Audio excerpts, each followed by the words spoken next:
ठीक है, तो आज हम लोग पढ़ेंगे वेस्पर थ्योरी। क्या पढ़ेंगे? ठीक है, valence shell electron pair repulsion theory. क्या याद करना है? Valence shell electron pair repulsion theory. बड़ा लंबा नाम है, इसलिए शॉर्ट में हम लोग वेस्पर थ्योरी बोल देते हैं। ठीक ना? बहुत बढ़िया थ्योरी है। ठीक है, बहुत बढ़िया थ्योरी है। क्या थ्योरी? ये थ्योरी क्या कहती थी वो हम लोगों ने कल मतलब लिखा था।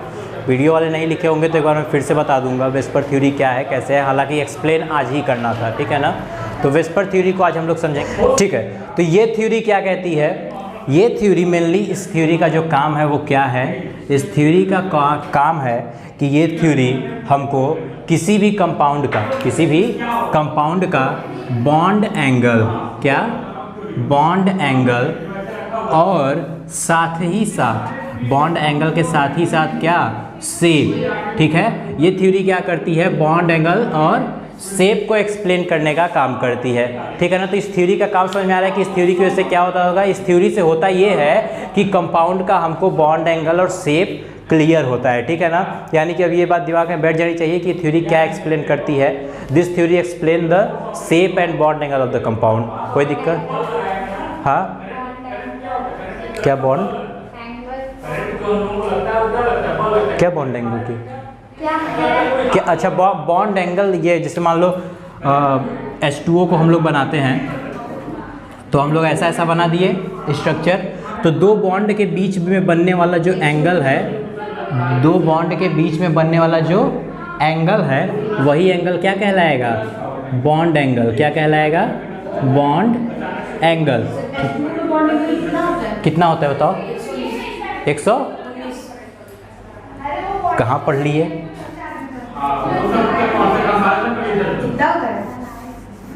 एक बार बताए थे इसलिए नहीं बता रहे हैं। रिवाइज करके आओ, रिवाइज करके आओ, मिलेगा। हम पढ़ाए थे। तुम कहाँ मेहनत कर रहे हो? हौदा भर खा करके यहाँ आए बैठे, फिर जाके फिर हौदा भर खाओगे, सो जाओगे।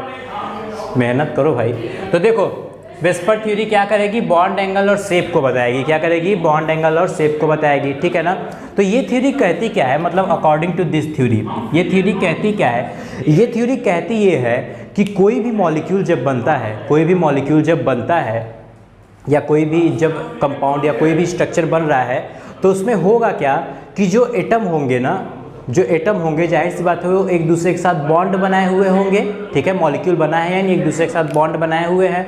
तो जो बॉन्ड होगा वो खुद अपने आप को ऐसी जगह पे अरेंज कर लेता है जहाँ पे उसको मिनिमम रिपल्सन फेस करना पड़े, जहाँ पे उसको मिनिमम रिपल्सन फेस करना पड़े। ठीक है ना? अब वो मिनिमम रिपल्सन डिसाइड कैसे होगा कि कोई भी कंपाउंड अगर हम लोग ले लें, जैसे मान लो मैंने ले लिया CH4, मैंने लिया, क्या लिया?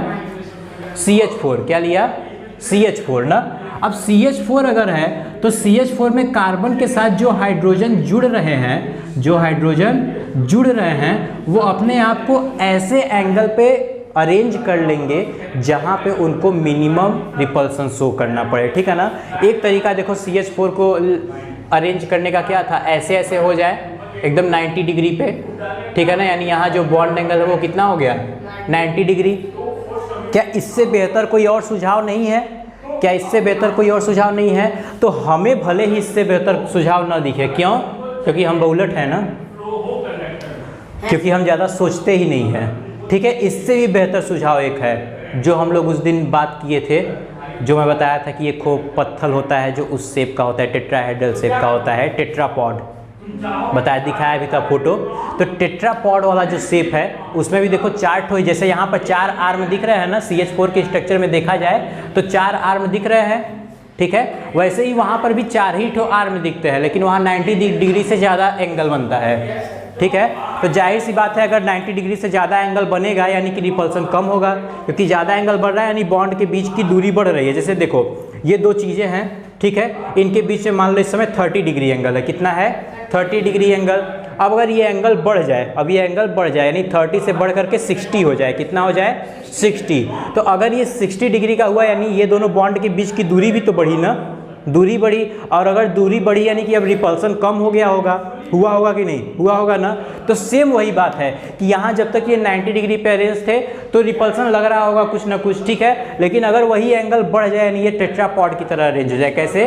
टेट्रापॉड, टेट्रापॉड का मतलब क्या है, ऐसे समझो कि ये कुछ इस टाइप से अरेंज हो, ये कुछ त्रिकोण, देखो त्रिकोणी, ये सब सही सब,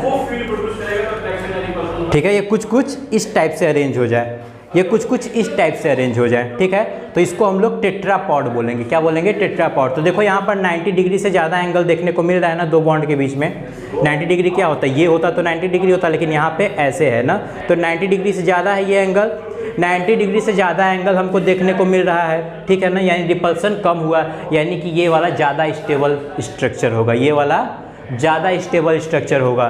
तो ये थ्योरी यही बताती है कि कंपाउंड जो होता है वो अपने आप को, मतलब कंपाउंड में जो बॉन्ड होते हैं वो अपने आप को इस तरीके से अरेंज करते हैं जहाँ पे उनको मिनिमम रिपल्सन फेस करना पड़े, ठीक है ना। मिनिमम रिपल्सन का मतलब बॉन्ड पेयर का रिपल्सन भी मिनिमम होना चाहिए, और बॉन्ड पेयर लोन पेयर का भी रिपल्सन मिनिमम होना चाहिए, और लोन पेयर का भी रिपल्सन मिनिमम होना चाहिए, ठीक है ना। ये सब मैं बता चुका हूँ, ठीक ना, कि lone pair repulsion, bond pair repulsion, और lone pair bond pair repulsion, ठीक है। तो अभी मुझसे कोई पूछेगा नहीं कि ये रिपल्सन क्या होता है, बता चुका हूँ, तो उसको जाके रिवाइज करना है, ठीक है। तो ये थ्योरी क्या करती है, इसको फटाफट से अगर लिख लियो तो कोई बात नहीं, और जो लोग नहीं लिखे हैं वीडियो वाले उस लिख लेंगे कि according to this theory bond and lone pair of molecule always arrange itself where minimum repulsion possible and give a particular shape of compound यानी कि यहाँ पे क्या होगा कि जो कंपाउंड है उसमें जो बॉन्ड है वो अपने आप को एक ऐसी जगह पे अरेंज करेंगे जहाँ पे उनको मिनिमम रिपल्सन फेस करना पड़े, ठीक है। वो वैसी जगह पे अरेंज होकर के एक पर्टिकुलर शेप प्रोवाइड कर देंगे, ठीक है। जैसे ये टेट्राहेड्रली अरेंज होकर के शेप देते हैं, टेट्राहेड्रल शेप हम लोग बोलते हैं, ठीक है। और इसी में एक कंडीशन आती थी जहाँ पे एक और शेप होता था, कुछ याद है, पिरामिडल शेप। इसी में एक कंडीशन आती थी जहाँ पे अगर मान लो एक लोन पेयर आ गया तो पिरामिडल शेप बना लेता था, ठीक है ना। जैसे तुम्हारे सामने ट्राइपॉड रखा हुआ है, क्या रखा हुआ है, ट्राइपॉड। ये भी कुछ उसी शेप का है ना, ये भी कुछ उसी शेप का है थोड़ा बहुत। इसका अगर मान लो जिस पे मोबाइल टिका हुआ है वो वाली आर्म अगर हट जाए, वो वाली आर्म अगर हट जाए तो बचेगा क्या, खाली नीचे का 3 ठो ऐसा, नीचे का 3 ठो ऐसा बचेगा ना।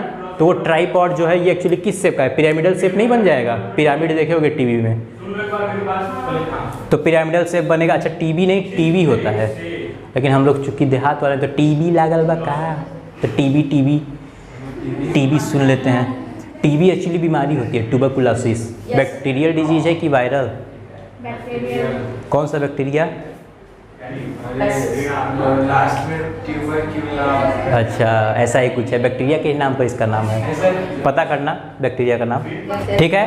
तो समझ में आया ये थ्योरी क्या करती है, समझ में आया नहीं, समझ में आया ना, ठीक है। तो देखो अब एक पर्टिकुलर शेप होता है, कंपाउंड का एक पर्टिकुलर फिक्स शेप होता है जो बॉन्ड डिसाइड करते हैं, ठीक है ना, जिसको हम लोग जियोमेट्री भी बोलते हैं। क्या बोलते हैं? जियोमेट्री। तो याद रखना जियोमेट्री हमेशा सेम होती है, एक हाइब्रिडाइजेशन के लिए जियोमेट्री हमेशा सेम होती है, पर दोनों बातों में फ़र्क है। देखो मैं बताया था बहुत से टीचर होते हैं जो दोनों को सेम ही बताते हैं, दोनों को सेम बताते हैं। एनसीईआरटी में भी एक जगह गलती लिखा हुआ है, मैंने करेक्ट उसको करवाया था, हालांकि बाकी बुक में देखोगे तो सही लिखा हुआ है, तुम्हारी एनसीईआरटी में नहीं, 12th की एनसीईआरटी में ऐसा लिखा हुआ है।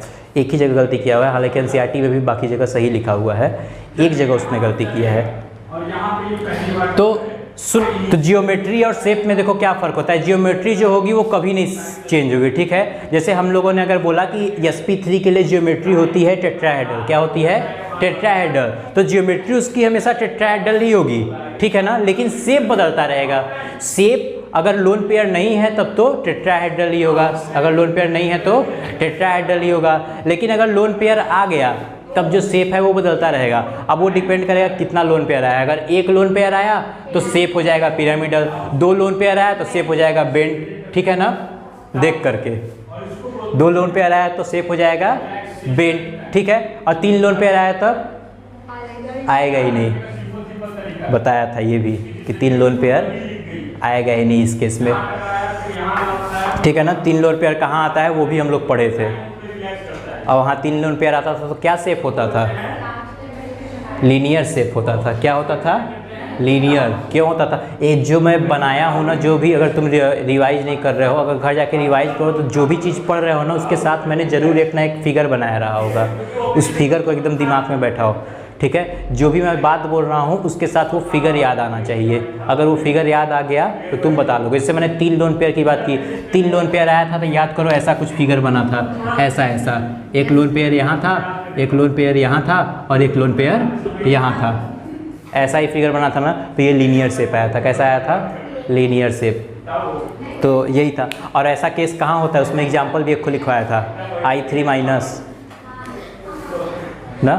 तो ये सब है, ठीक है। तो देखो होता क्या है कि ये जियोमेट्री और शेप की बात है। तो जियोमेट्री कभी नहीं चेंज होती, लेकिन शेप जो होता है वो चेंज होते रहता है। पसीना बहने दो, पसीना बहने से ना लोग ज़्यादा स्मार्ट होते हैं। तुम्हें ये फैक्ट नहीं पता होगा, बायोलॉजिकल फैक्ट है, मैं तुम्हें बता रहा हूँ। पसीना होने से एक्चुअली होता क्या है ना कि हमारे बॉडी में जितने, देखो केमिस्ट्री के साथ साथ मैं बायोलॉजी का भी तो टीचर हूँ, हमारे बॉडी में ना कई मेटाबॉलिक रिएक्शन हमेशा होते रहते हैं, ठीक। उसमें कुछ वेस्ट मटेरियल होते हैं, ठीक है, वेस्ट प्रोडक्ट होते हैं जो पसीने के साथ बड़े आसानी से बाहर निकल जाते हैं, ठीक है। इसके साथ कई बैक्टीरिया भी बाहर निकल जाती हैं, ठीक है ना। तो इसलिए पसीना होना चाहिए। इसीलिए कहते हैं ना सुबह सुबह दौड़ना चाहिए, एक्सरसाइज, और इतनी ज़्यादा एक्सरसाइज करनी चाहिए कि पसीना निकल जाए। अगर दिन भर में एक बार तुम्हारे से ऐसे जम के पसीना निकल जा रहा है ना तो समझ लो कि फिर तुम उस दिन से बेहतर होना शुरू हो जाओगे। तो पसीना ज़रूर निकाला करो अपने बॉडी से, कुछ निकालो चाहे मतलब पसीना ज़रूर निकालो। सुबह रोज़ एक्सरसाइज किया करो, खूब दौड़ा करो। एक बार सुबह निकाल लिए, एक बार यहाँ आके मैं निकलवा दे रहा हूँ, तो कितने स्मार्ट हो जाओगे। मोटरसाइकिल जाने में अगर पसीना निकल जा रहा है तो बर्धा हो तो। हाँ, तो जियोमेट्री जो होती है वो चेंज नहीं होती है, लेकिन शेप जो है वो चेंज हो रही है। इतनी बात दिमाग में बैठी कि नहीं, ठीक है। अब जो शेप होता है वो कैसे चेंज होता है इस बात को समझना। जियोमेट्री डिसाइड कर रहा था जो टोटल बॉन्ड है जितने, अगर मान लो लोन पेयर को 0 कर दिया जाए, अगर लोन पेयर को 0 कर दिया जाए तो टोटल जितने सिग्मा बॉन्ड होंगे वो डिसाइड करेंगे जियोमेट्री, वो डिसाइड करेंगे जियोमेट्री, ठीक है ना। उस समय जो शेप होगा वही जियोमेट्री होगा, या जो जियोमेट्री होगा वही शेप होगा, ठीक है ना। लेकिन अगर अब बॉन्ड ये लोन पेयर आना शुरू हो जाए, ठीक है ना, जैसे एक बॉन्ड हटा उसकी जगह पे लोन पेयर आएगा। जैसे मान लो ये एक बॉन्ड हटा, ठीक है, ये एक बॉन्ड हटा और इसकी जगह पे लोन पेयर आ गया, इसकी जगह पे क्या आ गया, लोन पेयर आ गया।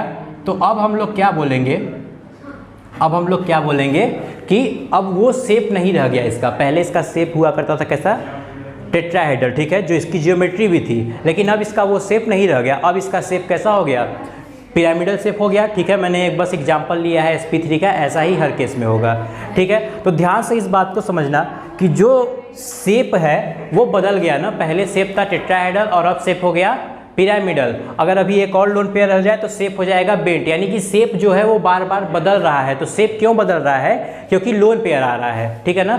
तो जैसे जैसे लोन पेयर आते हैं वैसे वैसे शेप बदल जाता है। मेरी बात को ध्यान से दिमाग में बैठाना कि जैसे जैसे लोन पेयर आता है वैसे वैसे शेप बदल जाता है। कितना बढ़िया राइमिंग बना दिया, नहीं। जैसे जैसे लोन पेयर आता है वैसे वैसे शेप बदल जाता है। बैकग्राउंड टोन बजा कर किसी को कर दो तो हम वायरल हो जाएंगे इंस्टा पे, ठीक है ना। तो जैसे जैसे लोन पेयर आता है वैसे वैसे शेप बदल जाता है, ठीक है। इस बात को दिमाग में बैठा लेना है। और इसी बात को हम लोग बोलते हैं, ध्यान से सुनना, कि जैसे जैसे लोन पेयर आया वैसे वैसे शेप बदल गया। इसी को बोलते हैं डिस्टॉर्शन इन शेप। क्या बोलते हैं, डिस्टॉर्शन इन शेप। एक शेप का नाम मैंने लिखवाया था डिस्टॉर्टेड ऑक्टाहेड्रल, या एक शेप का मैंने नाम लिखवाया था टेट्राहेड्रल, ठीक है ना। डिस्टॉर्टेड टेट्राहेड्रल का ही एक दूसरा नाम भी लिखवाया था, सीसॉ शेप, ठीक है ना। तो ऐसा जरूरी नहीं कि हर डिस्टॉर्टेड शेप किसी ना किसी चीज़ की तरह लगे ही। वो सीसॉ की तरह लगता था इसलिए हमने सीसॉ शेप लिख दिया, वो के की तरह दिखता था इसलिए हमने के शेप लिख दिया, ठीक है ना। सीसॉ शेप मतलब समझ रहे हो ना, ये वाला शेप, ये वाला सीसॉ शेप होता था। तो इसको, इसमें चूंकि 4 बॉन्ड हैं, 4 सिग्मा बॉन्ड है, इसलिए हम लोग इसको क्या बोलते थे, डिस्टॉर्टेड टेट्राहेड्रल। लेकिन ये 4 बॉन्ड होते हुए भी ये टेट्राहेड्रल शेप क्यों नहीं है, क्योंकि इसके पास लोन पेयर है। क्योंकि इसके पास क्या है, लोन पेयर है। क्या है, लोन पेयर है, एक है। हम 2 बना दिए तो 2, अगर 2 आ जाएगा तो वो टी शेप बन जाता है। क्या बनता है, टी शेप। मतलब कि एकदम ही नहीं दोहराए हुए हो ना जो पढ़ाया है। मतलब हम इसीलिए 2 से 2 ठो लोन पेयर बनाए और जो चाहे वही हुआ। तुम उगल दिए तुरंत लोन पेयर, वो भी 2। मतलब बहुत समझदार बन समझ करके अपने आप को उगला, ठीक है। तो इतनी बात समझ में आई। बस इसी को बोलते हैं डिस्टॉर्शन इन शेप, ठीक है ना। डिस्टॉर्शन इन शेप का मतलब क्या है कि शेप जो है वो बिगड़ जाना। डिस्टॉर्शन का मतलब होता है बिगड़ जाना। तो वो देखो डिस्टॉर्शन इन शेप जब भी होता है क्यों होता है, लोन पेयर की वजह से होता है। क्यों होता है, लोन पेयर की वजह से होता है, ठीक है ना। ये बात दिमाग में बैठाना बस कि डिस्टॉर्शन जो होता है वो लोन पेयर की वजह से होता है, यानी कि शेप जो है वो बिगड़ा हुआ शेप होगा। जैसे हमने एग्जांपल दिया कि वहाँ पर 4 बॉन्ड ही थे, 4 बॉन्ड ही थे, तो उनको होना क्या चाहिए था, टेट्राहेड्रल होना क्या चाहिए था, टेट्राहेड्रल। लेकिन वो टेट्राहेड्रल ना होकर के सीसॉ शेप में थे, यानी कि वो डिस्टॉर्टेड टेट्राहेड्रल है। क्या है, डिस्टॉर्टेड टेट्राहेड्रल, ठीक है ना। तो वही हमको याद रखना है कि जो वो 4 बॉन्ड होते हुए उसको टेट्राहेड्रल होना चाहिए था, लेकिन टेट्राहेड्रल ना होकर के उसका शेप बिगड़ गया, तो यानी कि उसमें डिस्टॉर्शन हुआ। बिगड़ गया यानी डिस्टॉर्शन हुआ, तो हम लोग उसे बोलेंगे डिस्टॉर्शन इन शेप। कोई दिक्कत, ठीक है। तो अब हेडिंग डाल लो बॉन्ड एंगल, हेडिंग डालो बॉन्ड एंगल। हम लोग समझते हैं थोड़ा सा इसको। बॉन्ड एंगल, सबसे पहली चीज़ तो यही लिखो कि for bond angle, for bond angle, bond angle के लिए कुछ जरूरी चीज़ें। For bond angle first we need to find the hybridisation of the compound. First we need to find out the hybridisation of the compound. First we need to find the hybridization, hybridisation. कोई दिक्कत, यानी bond angle पता करने के लिए सबसे पहले हमें क्या पता करना होगा, हाइब्रिडाइजेशन। क्यों मैं ऐसा बोल रहा हूँ, क्योंकि हाइब्रिडाइजेशन अगर पता हो जाएगा तो हम लोग बॉन्ड एंगल पता कर सकते हैं, ठीक है ना। क्योंकि हर हाइब्रिडाइजेशन में एक पर्टिकुलर बॉन्ड एंगल होता है, ठीक है ना। हर हाइब्रिडाइजेशन में एक पर्टिकुलर बॉन्ड एंगल होता है। कभी मैं तुमको वो भी बता दूंगा अगर पूछोगे तो, लेकिन वो पूछोगे कब, जब दोहराओगे तब ना ये क्वेश्चन दिमाग में आएगा। दोहराओगे नहीं तो कुछ क्वेश्चन ही नहीं आएगा दिमाग में, हमारे दिमाग में 2 हाइब्रिडाइजेशन, तो वही फालतू क्वेश्चन आएगा। फालतू नहीं है, मतलब बाद वही जो क्वेश्चन दिए होंगे उसका हाइब्रिडाइजेशन क्या है, यही वाला आया। यही वाला है। हाँ, लेकिन वो गजब करना है ना, हम गजब ही करते हैं। नेक्स्ट पॉइंट लिखो, लिखो इफ डिफरेंट हाइब्रिडाइजेशन ऑफ, देखो if different hybridization of different molecule are present, so bond angle are easily arranged on the basis of,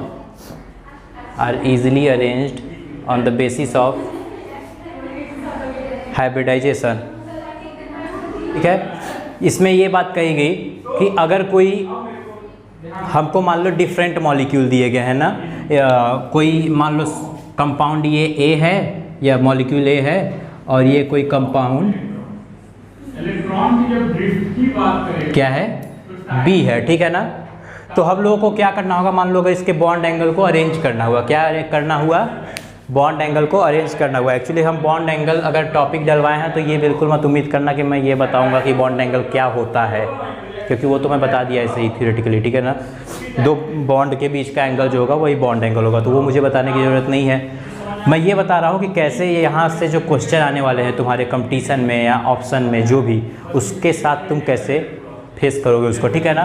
तो पहला क्वेश्चन ये आ सकता है जिसमें तुमको 2 कंपाउंड दिए होंगे, दोनों डिफरेंट कंपाउंड होंगे, दोनों डिफरेंट कंपाउंड होंगे जिनका हाइब्रिडाइजेशन भी डिफरेंट होगा, ठीक है ना। तो ऐसे में अगर तुमको बॉन्ड एंगल अरेंज करना है तो सिंपली तुम दोनों का अगर हाइब्रिडाइजेशन देख लो। जैसे मान लो कि अगर ये sp हाइब्रिडाइजेशन है, क्या है, sp हाइब्रिडाइजेशन, और ये मान लो sp2 हाइब्रिडाइजेशन है, तो सिंपली तुम बॉन्ड एंगल बता सकते हो किसमें ज़्यादा होगा किसमें कम, क्योंकि ये sp है यानी लीनियर शेप, यानी बॉन्ड एंगल क्या है 180 डिग्री, बॉन्ड एंगल क्या है 180 डिग्री, और ये sp2 है यानी ट्रायगोनल प्लानर, यानी ट्रायगोनल प्लानर, यहाँ बॉन्ड एंगल क्या है 120 डिग्री, ठीक है ना। तो क्या नहीं बता सकते कि कौन ज़्यादा है कौन कम, आराम से बता सकते हो कि ये वाला ज़्यादा होगा बॉन्ड एंगल, ये वाला कम होगा। तो यहाँ पर तो तुम आराम से अरेंज कर सकते हो, ठीक है ना। वही चीज़ तुमने लिखा है। अब दूसरा केस लिखो, यहाँ पे तुमको पढ़ना पड़ेगा, केस फर्स्ट केस सेकेंड लिखो। If different molecule having same hybridisation,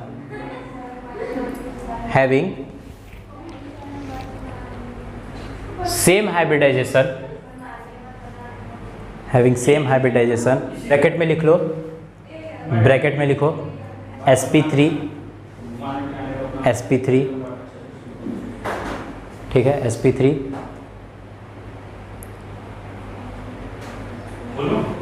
फिर उसके बाद लिख लो at least one lone pair must be present, at least one lone pair must be present.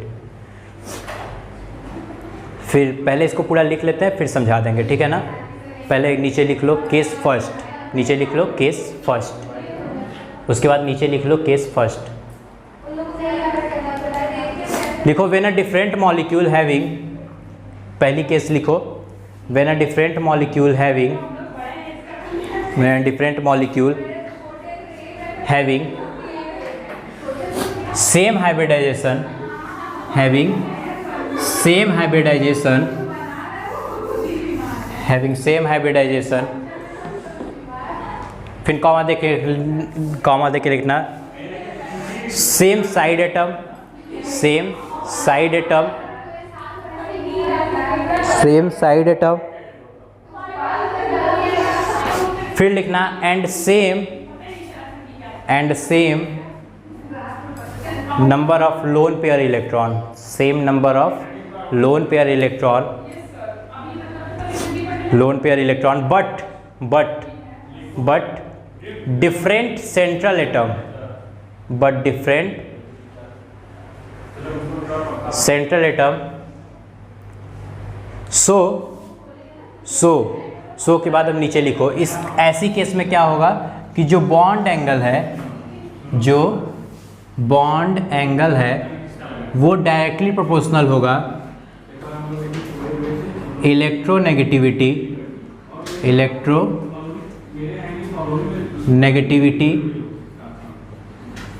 Of central atom. लिख लो ऐसी केस में क्या होगा कि जो बॉन्ड एंगल होगा वो डायरेक्टली प्रोपोर्शनल होगा electronegativity of central.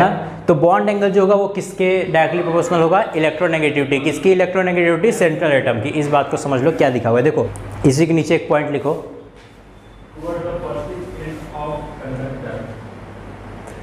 In case of sp3 hybridisation, हम जानबूझ करके स्पेशली sp3 की ही चर्चा किए हैं। और यहाँ पे एक और खासियत तुम लोग देखोगे, बताएं क्या, एक और खासियत यहाँ पे देखने को तुमको मिलेगी कि यहाँ पे जो सेंट्रल एटम है ना वो सारे सेम ग्रुप के हैं,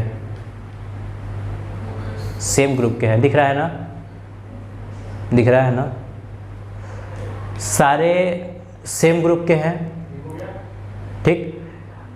और एक चीज़ अगर देखा जाए तो ये हम लोग अगर ऑक्सीजन से टेल्यूरियम की तरफ जा रहे हैं, यानी टॉप टू बॉटम जा रहे हैं, किधर जा रहे हैं, टॉप टू बॉटम।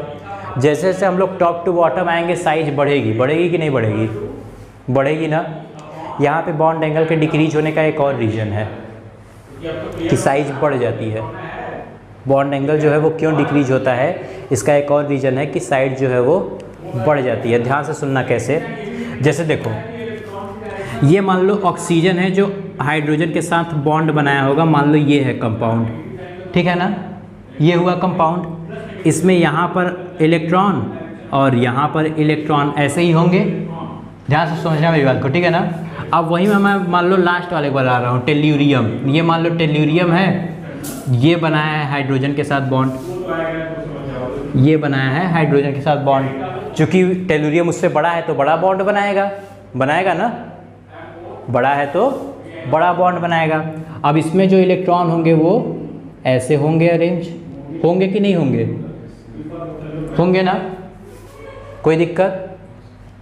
अब बड़े ध्यान से समझना, यहाँ वाला जो यहाँ के जो इलेक्ट्रॉन्स हैं, यहाँ के जो इलेक्ट्रॉन्स हैं इनके बीच में दूरी जो है, इनके बीच में सॉरी यहाँ पे इलेक्ट्रॉन की डेंसिटी जो है वो ज़्यादा है ना, यहाँ के इलेक्ट्रॉन की जो डेंसिटी है, चूँकि साइज़ छोटी है, साइज़ छोटी है इसलिए डेंसिटी ज़्यादा है। ध्यान से समझना इस बात को, ये ठीक वैसी बात से ये कमरा है हमारा, ठीक है ना। अब इस कमरे में मान लो दो लोग या कोई अकेला एक इंसान बैठा हुआ हो तो डेंसिटी कम है, अगर कोई एक अकेला इंसान बैठा हुआ हो तो डेंसिटी कम है, ठीक है ना। लेकिन वहीं अगर मान लो इसी कमरे में 100 लोगों को ठूस ठूस के भर दिया जाए तो अड़सा अड़सी नहीं हो जाएगा, नहीं कहोगे कि उधर खसको नहीं मार देंगे हम तुमको, हैं ऐसे से मारने लगोगे उसको, खसकाने लगोगे, तो ये कंडीशन होगी, तो यानी डेंसिटी बढ़ जाएगी। तो डेंसिटी बढ़ने की वजह से क्या हुआ, मारने लगे ना बगल वाले को, डेंसिटी बढ़ने की वजह से बगल वाले को खिसकाने लगे। घुसको तनीसा कैसे इधर आ रहे हो? अभी देखो डेंसिटी यहाँ पर ज़्यादा नहीं, लेकिन गर्मी की वजह से भी तुम लोगों को थोड़ा अनकम्फर्टेबल लग रहा है, ठीक है। तो अगर यहीं पर अगर सोचो, एक तो गर्मी भी है और डेंसिटी भी ज़्यादा हो जाए, तब तुम्हारा कॉलर धराधरी हो जाएगा। हॉट रहो कि बताया अभी तुमको, ठीक है ना। तो ये डेंसिटी यहाँ पे ज़्यादा है, जिसकी वजह से रिपल्सन बढ़ जाता है। क्या बढ़ जाता है? रिपल्सन और SRC बढ़ जाता है, रिपल्सन बढ़ जाता है। अब रिपल्सन बढ़ने की वजह से क्या होगा? ये वाला बॉन्ड इस वाले बॉन्ड को तेज़ी से एक दूसरे की तरफ खींचेगा ना, और सॉरी ढकेलेगा, एक दूसरे से दूर ढकेलेगा। ढकेलेगा कि नहीं ढकेलेगा? और जब तेज़ी से ढकेलेगा तो बॉन्ड एंगल बढ़ जाएगा ना। वहीं अगर इसकी बात करें तो यहाँ पे देखो डेंसिटी कम है, इतनी बड़ी साइज में खाली यहाँ 2 इलेक्ट्रॉन है, तो काहे का रिपल्सन? कम रिपल्सन लगेगा ना, तो ये उतना इफेक्टिवली एक दूसरे को नहीं ढकेलेंगे, यानी कि ये बॉन्ड पास में ही रहेंगे, ठीक। तो एक ये भी रीजन है बॉन्ड एंगल इस केस में घटने का। बात समझ में आई कि नहीं आई? समझ में आई ना। तो बस ये एक चीज़ जो लिखवाया हूँ बॉन्ड एंगल का इलेक्ट्रोनेगेटिविटी के साथ रिलेशन, उस रिलेशन को याद रखना, ठीक है ना। बहुत तेज़ गर्मी लग रही है। अगर हाँ, ऑक्सीजन के साथ हाइड्रोजन लीनियर शेप में क्यों नहीं होता? अगर ऑक्सीजन के साथ हाइड्रोजन को ऐसे कर दिया जाए तो ऑक्सीजन के पास 2 लोन पेयर भी होते हैं, ठीक है ना। 2 लोन पेयर भी होते हैं, वो 2 लोन पेयर ऐसे अरेंज होते हैं, ठीक है ना। तो ये दोनों आपस में रिपल्सन लगाते हैं, मैं बताया था लोन पेयर रिपल्सन ज़्यादा होता है, ठीक है ना। फिर वो इस पर रिपल्सन लगाएगा, जिसकी वजह से ये दोनों ढकेला जाते हैं, इधर आ जाते हैं, कमज़ोर हैं बेचारे। नीचे कर देंगे तो हमारे बस में है ना, हम पकड़ के नीचे कर देंगे तो मतलब जैसे पूरी सृष्टि हम ही मैं भगवान हूँ, दिखाऊँ क्या रूप दशा अवतार टाइप जनरेट करूँ। चार हाथ लेकर के ऐसे, एक हाथ में शंख रहेगा, चक्र रहेगा, वही चक्र चला देंगे गर्दन पे, तुम्हारे खेल ही खत्म हो जाएगा। लिखो एक क्वेश्चन, तो एक क्वेश्चन लिखो, यहीं से ख़त्म करते हैं आज की क्लास को ना, बहुत गर्मी लग रही है। अभी बहुत कुछ इंटरेस्टिंग बताने लायक है, ठीक है ना। इसलिए ऐसा नहीं कि वाला लेक्चर समझ करके कई क्वेश्चन आएंगे दिमाग में। आज का जो लेक्चर है उसको पढ़ करके कई क्वेश्चन आएंगे दिमाग में, कई सवाल उठेंगे कि अरे ऐसा कैसे बोल दिए, तो गलत है। लेकिन सब्र रखना है, कल वाले लेक्चर का इंतजार करना है, ठीक ना। तो पहले एक क्वेश्चन लिखो why bond angle of H2S, why bond angle of H2S suddenly decreases from H2O, यानी H2O से जैसे हम लोग H2S की तरफ आएंगे, बॉन्ड एंगल एकदम अचानक से घट जाता है। 1-2 पॉइंट नहीं, एकदम अचानक से घट जाता है। ऐसा क्यों होता है, यही तुमसे रिजल्ट पूछा गया है, फाइंड आउट करके आना। यही तुम्हारा आज का होमवर्क रहेगा। कल इस बात को डिस्कस करेंगे और सेकेंड केस पढ़ाएंगे यहाँ पे, ठीक है। सेकेंड केस पढ़ाएंगे। सेकेंड केस क्या पढ़ाएंगे? सेकेंड केस बस यहीं पे लिख लो, रिलेशन ये है, एक छोटा सा लिख लो।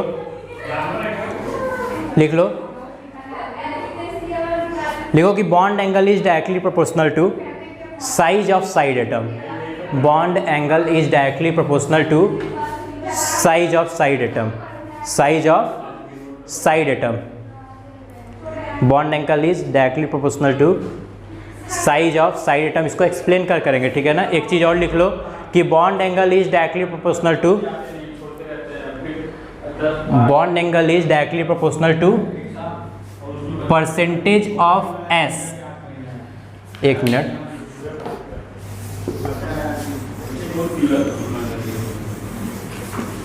Bond angle is directly proportional to percentage of S, ऐसे लिखना, ठीक है ना। अब ये क्या है, S क्या, कैसे, सब कुछ हम लोग कल एक्सप्लेन करेंगे, ठीक है ना। हम लोग क्या, मैं ही एक्सप्लेन करूँगा, तुम कहाँ से एक्सप्लेन कर पाओगे, ठीक है ना। मैं एक्सप्लेन करूँगा क्योंकि मैं भगवान हूँ। क्या है यहाँ S का मतलब? ठीक है, इंतज़ार करेंगे हम, ठीक है। तो बॉन्ड एंगल जो है वो S परसेंटेज पे डिपेंड करता है। कैसे डिपेंड करता है कल बताया जाएगा, ठीक है। पहले आयुष जी हम लोगों को बताएंगे, उसके बाद तो फिर मैं बताऊंगा, ठीक है ना। और आयुष जी का वीडियो भी बनाया जाएगा, उसको यूट्यूब पे अपलोड किया, इनको वायरल करना है, ठीक है। तो बॉन्ड एंगल किस पे अब इस बात को कल हम लोग डिस्कस करेंगे और कल फिर कुछ नया सीखेंगे, ठीक है। तो आज के लिए इतना बहुत है। वीडियो देखने वाले शेयर, लाइक और सब्सक्राइब करेंगे। बहुत दिन बाद वीडियो आ रहा है, ठीक है ना। तो थैंक यू।